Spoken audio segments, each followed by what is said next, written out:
Allora, per il lavoro di oggi prepariamo dei colori economici io userò il fissativo acrilico, ma potete tranquillamente utilizzare la colla per il lavoro di oggi, quindi non importa, la proporzione è sempre la stessa. Una parte di colore.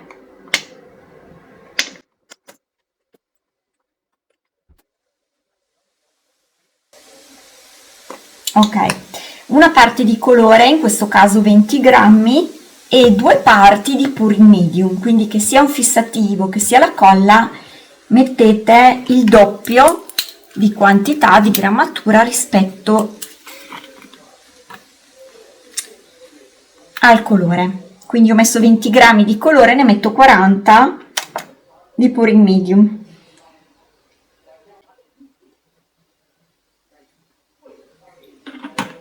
Preciso, poi un po' di più, un po' di meno, non è un'indicazione relativa. Mescoliamo.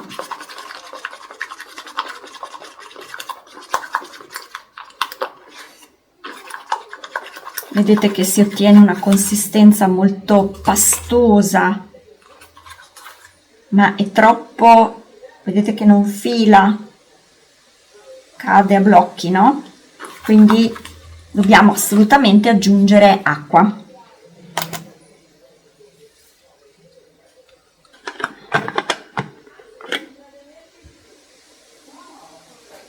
Poca per volta, pochi grammi per volta.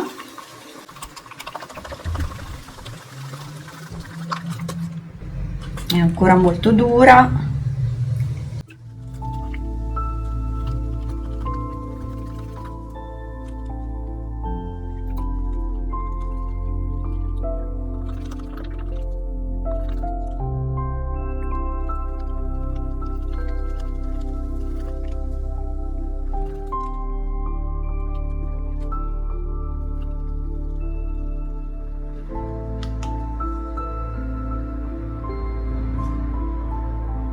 Benissimo, adesso io per il colore che ho utilizzato e per il Pouring Medium ho messo circa 23 grammi di acqua per raggiungere questa consistenza qui. Vediamo se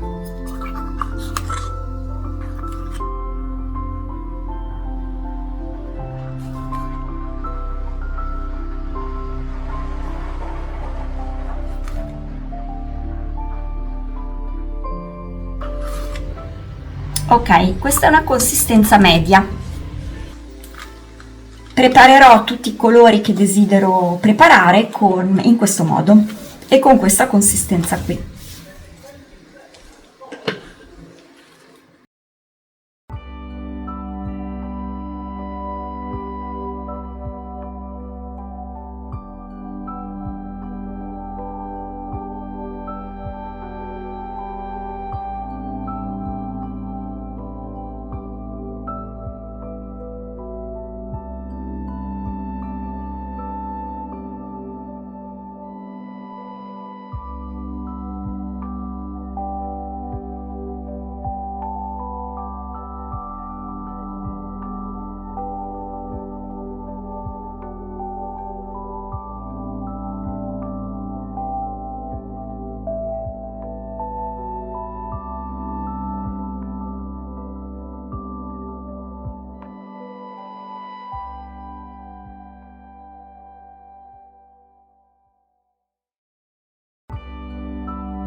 vedete che sono comparse queste chiazze bianche che assolutamente non volevo, rovinano un po' la composizione, ma adesso io disegnerò qualcosa.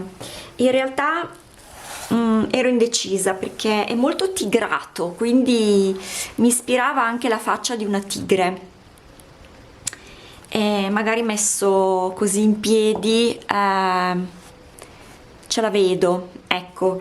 Però ci vedo anche un'altra cosa che forse mi aiuta di più a tagliare fuori queste parti che voglio eliminare, e che è appunto questa. Ho trovato questa immagine qui che è un pesce tropicale, quindi disegniamo un po' questo schizzo.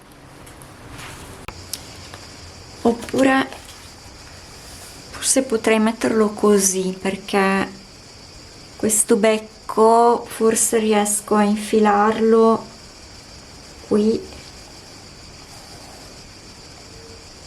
o qua in mezzo. Comunque, siccome è un pesce abbastanza rotondo, ho scelto una forma così apposta, potrei riuscire a tagliare fuori queste parti. Lo disegniamo così.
possiamo anche utilizzare questi stencil per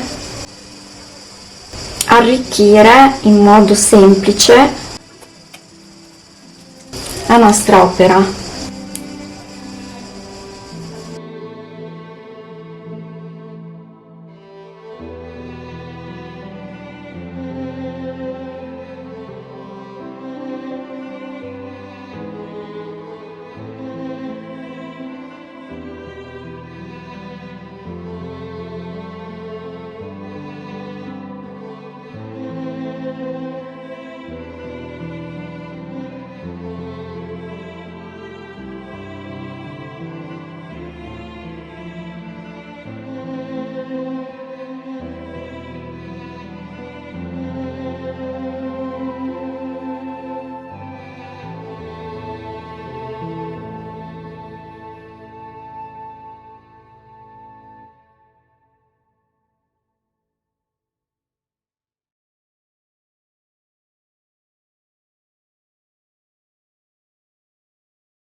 Allora, questo è il risultato. Avete visto che l'elaborazione è piuttosto semplice, potete tranquillamente disegnare il vostro soggetto anche utilizzando una sagoma già pronta. Io l'ho presa da internet, era piuttosto semplice, quindi l'ho disegnata a matita e poi ho semplicemente poi fatto dei bordi e ho arricchito un po' stencil e un po' a pennello il bordo, giusto per dare un po' di profondità e di movimento. Le macchie bianche che non mi piacevano le ho trasformate in bollicine e ho, vedete, volutamente un po' lasciato in trasparenza il motivo sotto. E se non lo volete ovviamente dovete ripassare più volte, perché quando il colore acrilico si asciuga diventa un po' plasticoso, quindi molto scivoloso, e dovete magari passare più volte per coprire bene. A me piaceva l'idea di questa trasparenza perché dava un po' di movimento, un po' un effetto riflesso, e l'ho lasciato così. Io spero che vi sia piaciuto. Se avete gradito l'idea vi chiedo di lasciare un like, fatelo subito, non vi costa nulla, ma per me è importante per il video. Quindi niente, vi saluto e vi do appuntamento alla prossima idea.